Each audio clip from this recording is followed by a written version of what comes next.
Mahal ka ng biyenan mo. Ikaw ang nag-alaga sa kanya hanggang sa huli. Pero nang hatian na ng mana, may karapatan ka ba talaga? Namatay ang biyenan mo, walang testamento.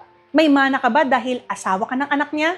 Dito, mahalaga kung sino ang kinikilalang tagapagmana ng batas. At ito ang dahilan. Kapag walang testamento, ang batas ang nagtatakda kung sino ang magmamana. Ang manugang ay asawa ng anak, hindi ng biyenan.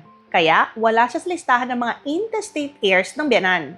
Iyan ang ipinaliwanag ng Korte Suprema sa Rosales versus Rosales. Pero hindi ibig sabihin na wala ka ng paraan. Kung gusto ng biyenan na may mapunta sa'yo, maaari niya itong gawin sa balidong testamento. Pero hindi niya maaaring galawin ang bahaging nakalaan ng batas para sa kanyang compulsory heirs. Kaya tandaan, hindi ang tagal ng pagsasama, hindi ang dami ng naitulong, at hindi ang pagiging manugang. Ang mana ay sumusunod sa batas. Save mo ang video na ito at ipakita sa pamilya ninyo bago pa mauwi sa alitan.